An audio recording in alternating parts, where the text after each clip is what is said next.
The courtroom hummed with quiet energy, the kind that always preceded a storm. The audience, a mix of regulars, reporters, and curious spectators, leaned forward in their seats.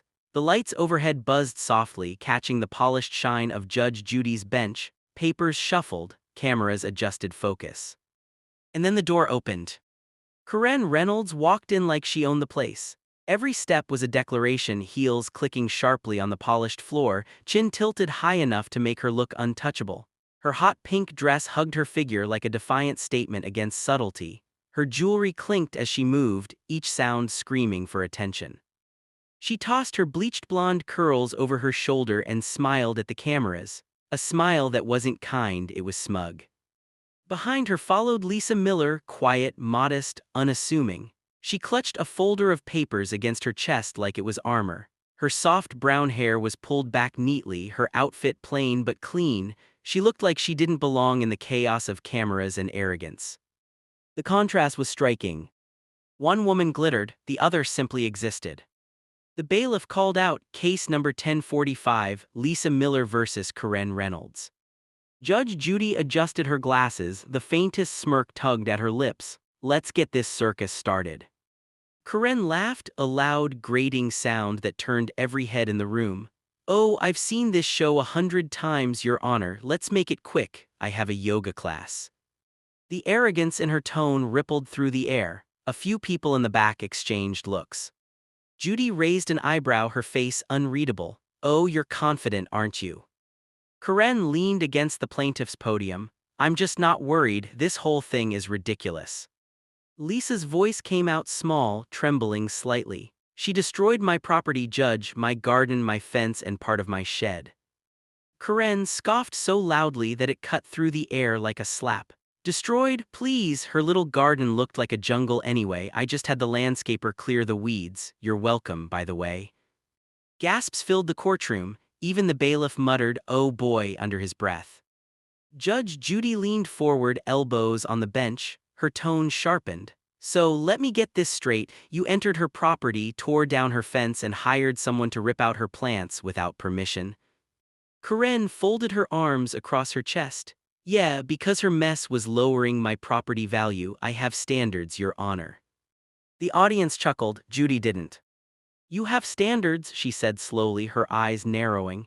"Interesting, because from where I'm sitting you have no sense." Laughter rippled through the courtroom again, not at Karen, but because everyone knew Judge Judy had just drawn first blood. Karen's nostrils flared. "Excuse me."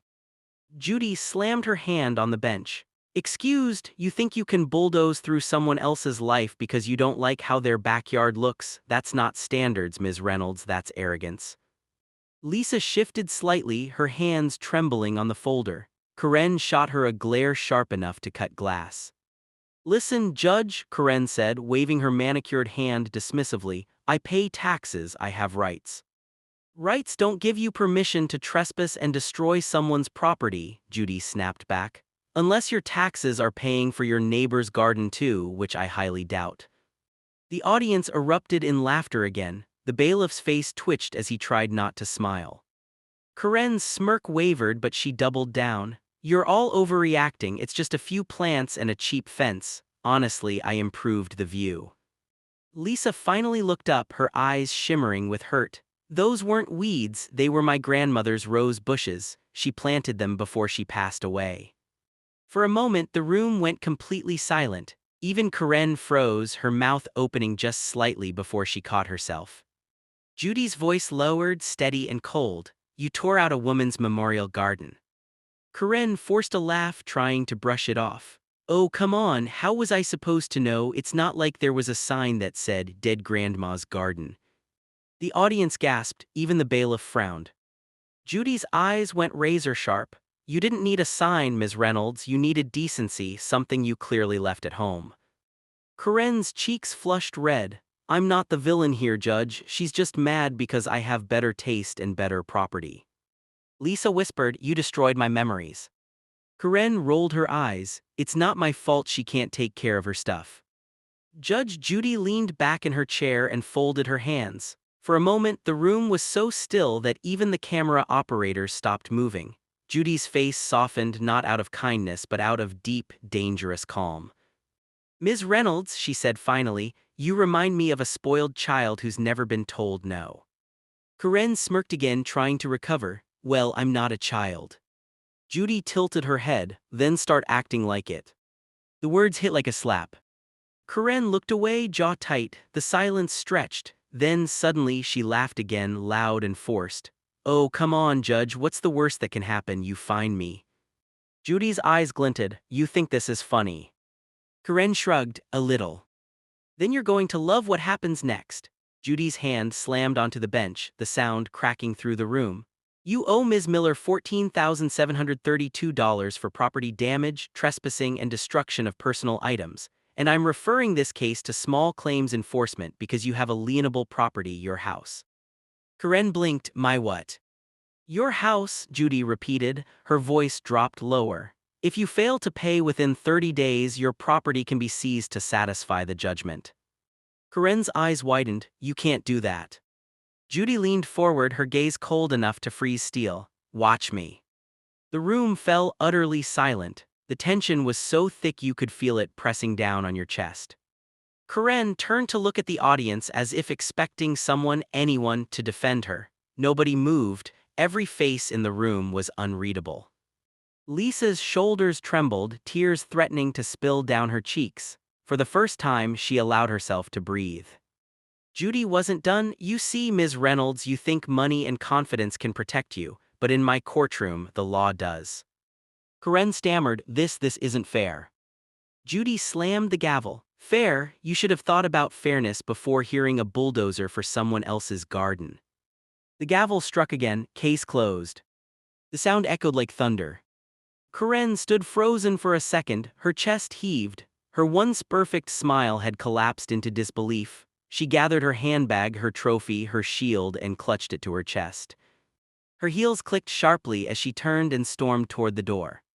Every step echoed like a drumbeat of defeat. The bailiff opened the door. She didn't look back. Lisa stood silently, her eyes glistening. She turned toward Judge Judy. "Thank you," she whispered. Judy nodded once. "Justice doesn't need thanks, Ms. Miller, it needs truth. You brought that, now go live in peace." Lisa nodded and walked out slowly. The cameras followed her, a quiet woman leaving with dignity while the arrogant one fled in shame. Outside the courtroom, the air felt lighter, almost cleansing. But for Karen, the world was about to get heavier, much heavier. Because within 5 minutes, that laughter, the same one that had echoed through the courtroom like a challenge, would become the sound that haunted her. 5 minutes later, she would lose everything. Karen Reynolds had always believed she was untouchable. Even as the gavel came down and Judge Judy's ruling echoed across the courtroom, even as Lisa Miller stood there in disbelief, Karen still thought she could talk her way out of anything. The cameras caught every flicker of her face, the shift from confidence to confusion. The widening eyes, the twitch of her painted lips.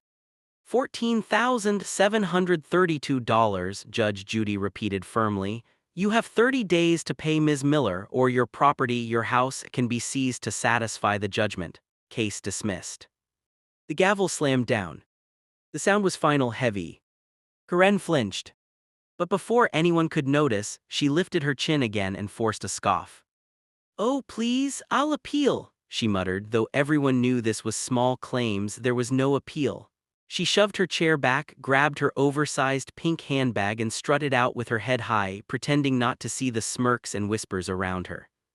Lisa stayed behind for a moment, tears slipping down her cheeks. She wasn't gloating, she just couldn't believe it was over.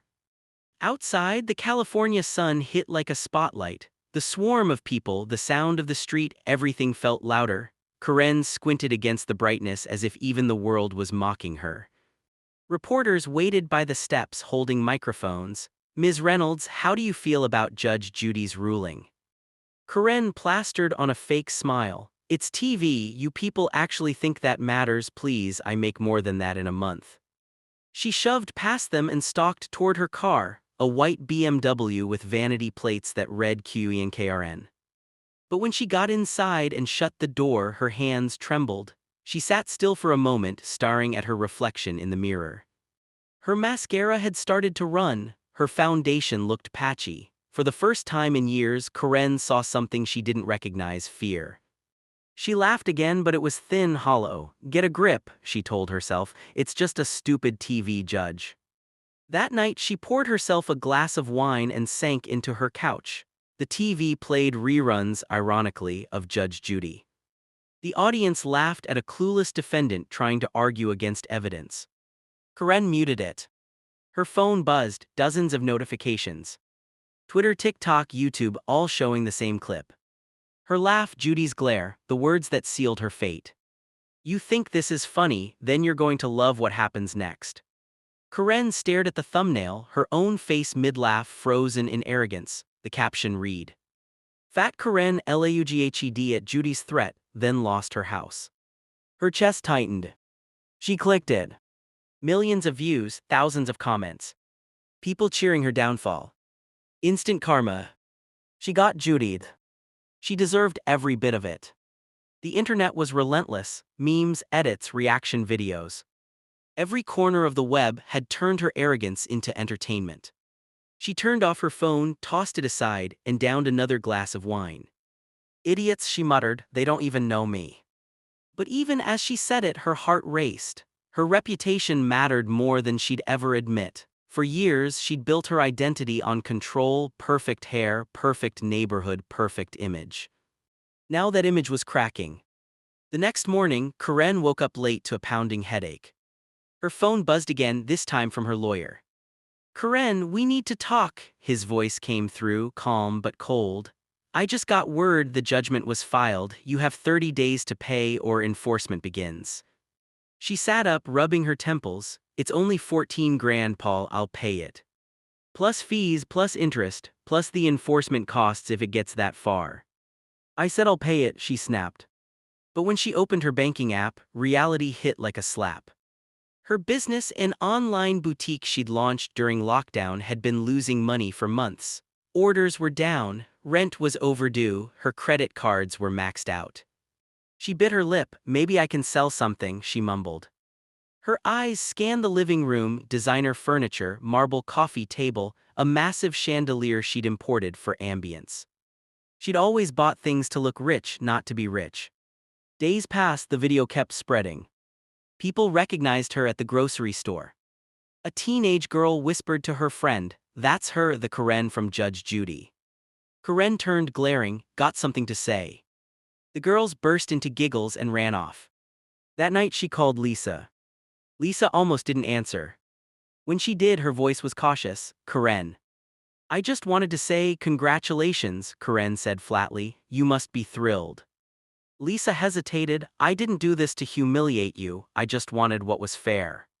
"Fair?" Karen's laugh was sharp. "You dragged me on national TV and now I'm a meme, you call that fair?" "You destroyed my garden, Karen," Lisa said quietly. "You broke my fence, my shed, my trees, you didn't even apologize."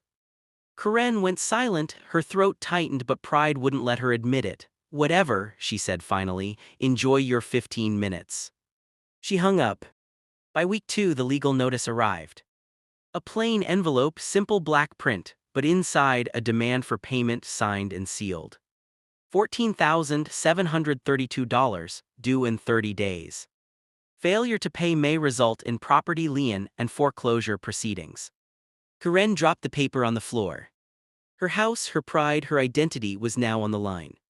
She spent that night packing the living room. Her heels clicked against the polished tile. Her cat meowed from the couch, watching as she muttered to herself, I'll fix this, I always fix everything."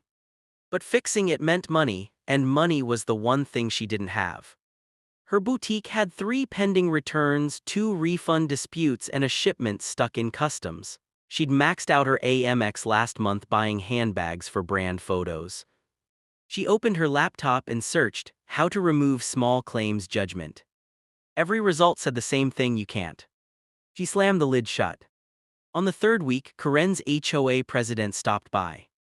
"Karen, hi," the woman said, forcing a smile. "We've had some concerns." "Concerns?" Karen crossed her arms. "About your lawn and, the video, it's gone quite viral. The board feels it reflects poorly on the community." Karen blinked. Are you kidding me? You're policing my reputation now. I'm sorry, but. Save it, Karen snapped. You people are obsessed with image. Guess what? So am I, but at least I own mine. The woman frowned. Actually, about that, I looked up the lien notice. If the judgment isn't paid, the house. Get off my property, Karen shouted, slamming the door. She stood there for a moment, breathing hard, then her shoulders slumped. Her anger had nowhere left to go. Lisa, meanwhile, tried to move on. Her garden was gone, but she started planting again, small pots this time, herbs and daisies. One afternoon, her neighbor stopped by with a phone in hand. You've seen it, right? Lisa frowned. Seen what? The clip, you and her, it's everywhere. People are calling you the calm neighbor. You're trending. Lisa's stomach dropped. Trending. She opened her phone. There it was, millions of views. The internet had turned her quiet composure into inspiration. When kindness meets karma, she stayed calm while Judy handled the storm. For a brief moment, Lisa smiled. Justice had been served and she hadn't had to shout to be heard. Karen, meanwhile, began receiving letters, first from the court, then from creditors, and finally from the enforcement office. One morning, a man in a suit arrived at her door. Ms. Reynolds, he asked politely. Yes. He handed her an official envelope. Notice of intent to collect judgment. If unpaid by next week, the lien will be processed. Karen's hand trembled. Wait, next week? I thought I had 30 days. You did, he said. That was 24 days ago. Her jaw dropped. You can't just take my house. He gave a sympathetic shrug. Pay the judgment and you keep it. When the door closed, Karen collapsed on the couch. For the first time, she didn't reach for wine, she just stared at the ceiling. Somewhere deep down, she knew Judge Judy had been right. Her laugh, that smug, careless laugh, had come back like an echo she couldn't silence. By the time the deadline arrived, she had scraped together only half the money by selling her jewelry and borrowing from a friend she swore she'd pay back immediately. But it wasn't enough. On the 31st day, she opened her door to find 2 officials and a county sheriff standing in her driveway. Ms. Reynolds, one said, we're here to serve notice. The property is under enforcement review. You have 15 days to vacate if payment is not completed. Karen's knees gave way. Her house, the place she decorated, photographed, and bragged about online, was slipping through her fingers. And all because she couldn't swallow her pride for 5 minutes in a courtroom. When she looked into the mirror that night, she barely recognized herself. The makeup was gone, her hair was flat. No audience, no cameras, no applause. Just a woman who had laughed when she should have listened. She pressed her palms against the counter and whispered to her reflection, you did this to yourself. Outside, the wind howled softly through the half-open window. The house creaked, a faint, haunting sound like it already knew it was no longer hers. The morning sunlight slid through the blinds of Karen Reynolds's once pristine living room, landing on the unopened envelopes scattered across the marble table. The pink curtains she'd once bragged about online now hung crooked, one side torn. The place still looked expensive, but it felt empty. She hadn't slept much in days. Every night brought the same nightmare, Judge Judy's glare, the sound of laughter turning to silence, the gavel slamming down like a heartbeat. Now, even the sound of her own doorbell made her flinch. Ding dong.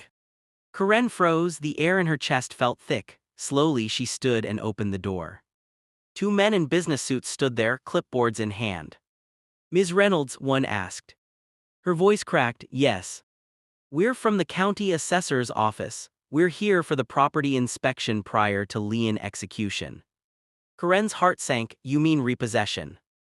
They exchanged a glance. If the payment isn't received by end of day tomorrow, yes, the property will be seized and auctioned. Her throat tightened. There has to be another way. I'm sorry, ma'am, the court order is final. They left as quietly as they came. Karen stood in the doorway, staring at the street. Her neighbors, the same ones who once envied her, watched from their windows. Curtains shifted, phones lifted. She felt the weight of their curiosity pressing down on her. She shut the door and leaned against it, sliding to the floor. For a long moment she said nothing, just breathed. The reality of it all was sinking in. The house she had bragged about, the one she'd claimed proved her success, was about to belong to someone else. That evening, she tried calling her brother Mark. He answered after the fourth ring. Karen, you okay? She swallowed hard. No, I need a loan, $14,000 just until. Karen, you called me 2 months ago for just until. I sent you 5 grand then, you never paid it back. I will, I just. Karen, he said softly, you need to stop pretending everything's fine. Sell the house, start over. Sell it, it's my home. It was your home, he said gently, but you've been living above your means for years. Maybe this is the universe telling you to slow down. She hung up before he could finish. For the first time in her life, silence didn't feel peaceful, it felt like punishment. The next day, Karen wandered through the rooms like a ghost. The house still smelled of lavender cleaner and expensive candles. In the bedroom, she ran her hand along the dresser over the glass perfume bottles. Each one cost a small fortune. In the closet, rows of designer clothes, tags still attached. She bought them for parties she never attended, for people she wanted to impress. Now she stood there barefoot in an old robe, realizing none of it mattered. She sat on the bed, clutching her phone, scrolling through social media. Everywhere she looked, her face.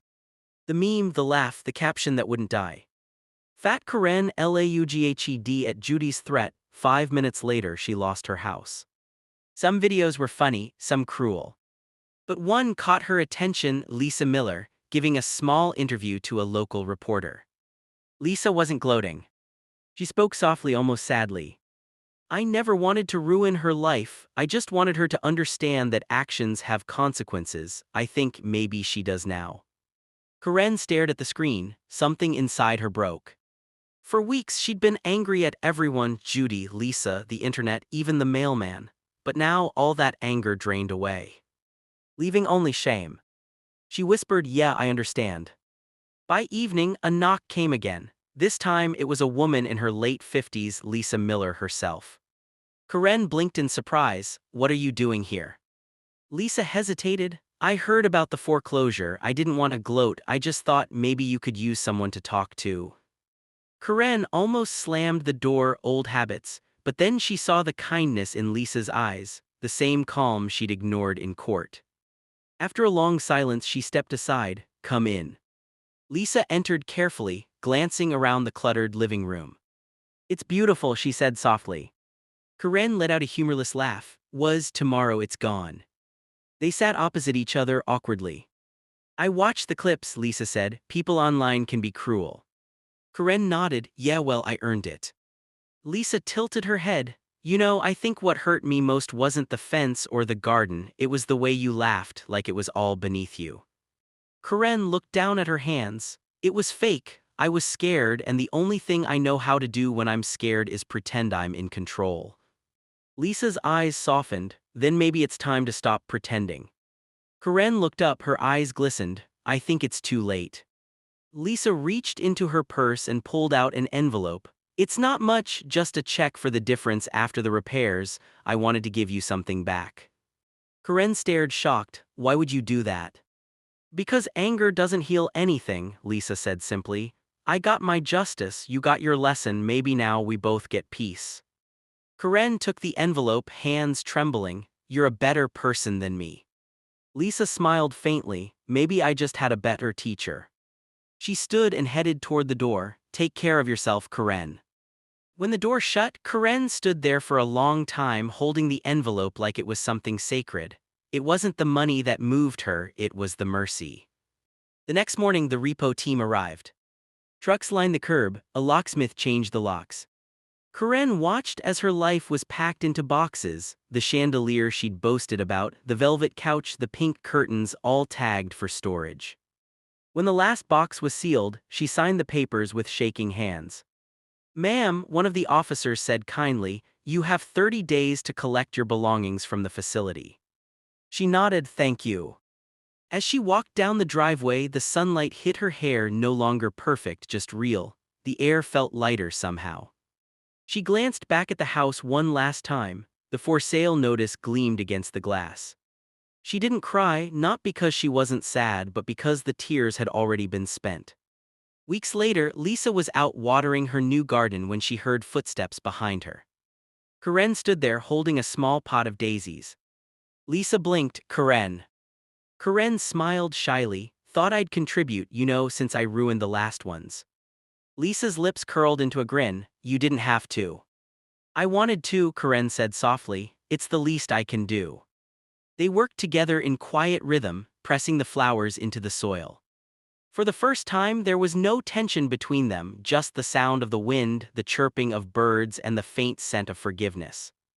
When they finished, Lisa wiped her hands on her jeans. You look different. Karen laughed lightly. Guess losing everything will do that to you.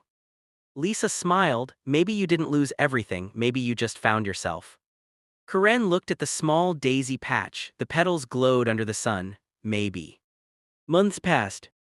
Karen moved into a modest apartment downtown, smaller, quieter, humbler. She found work at a local interior design studio. The pay wasn't glamorous, but for the first time it was honest. She learned to live without designer clothes, without filters, without the constant need to impress. Occasionally, she still saw her name online, in comments, in reposts of that courtroom video. But now she didn't hide from it. She'd even left one comment herself. That was me, I deserved it, and I learned, thank you, Judge Judy. It got thousands of likes. One Saturday afternoon, as she walked through the farmer's market, someone recognized her, a young woman, phone in hand. Excuse me, you're that woman from the Judge Judy clip, right? Karen hesitated, waiting for the insult. But the girl smiled. I actually admired how you came back from that. I saw your interview about rebuilding your life, it was inspiring. Karen blinked. You did. Yeah, everyone makes mistakes, but not everyone owns them. The girl waved and left. Karen stood there for a moment, the crowd moving around her. For once, being seen didn't feel like a threat, it felt freeing. Later that day, she visited Lisa again. The garden had grown green and lush, full of color. Lisa greeted her with a hug. You came. Karen smiled. Wouldn't miss it, looks amazing. Lisa pointed to a corner where the daisies bloomed. Those are still yours, Karen knelt, brushing a hand across the petals. Guess they like it here. They do, Lisa said softly. So do I. They sat on the porch, sipping lemonade, watching the sun dip below the trees. The air smelled like earth and peace. Funny, Karen said after a while, how one stupid moment can change everything. Lisa nodded. Sometimes it's not the fall that matters, it's what you do after. Karen looked at her, smiling faintly. Then I guess I finally did something right. They clinked their glasses together, a quiet toast to growth, the kind that no amount of money could buy. The next day, Karen woke up to another email, a message from a producer. They wanted her for a follow-up segment, Judge Judy cases, where are they now? She stared at the screen for a long time before replying. She didn't write to defend herself or to reclaim fame, but to share what she'd learned. Her reply was short. I'd love to, but this time I'll be laughing for the right reasons. When the episode aired months later, the world saw a different Karen Reynolds. No pink dress, no arrogance, just a woman who'd fallen, learned, and stood back up. She spoke openly about pride, about accountability, about forgiveness, and about the day she laughed at a judge and lost her house. But she ended with a smile. That day, I thought I lost everything, but what I really lost was the version of me that needed to prove she was better than everyone else, and I don't miss her. The audience applauded. Judge Judy, watching backstage, simply nodded, a rare, approving nod. When Karen walked off set, she checked her phone, a text from Lisa. Proud of you. Karen smiled. She looked up at the studio lights, bright, unflinching, the same lights that once captured her arrogance. Now they captured her growth. And as she stepped out into the California sunlight, the air felt new. Not heavy with judgment, but alive with possibility. The laugh that once doomed her now carried a different sound, lighter, freer. This time it wasn't mocking. It was redemption.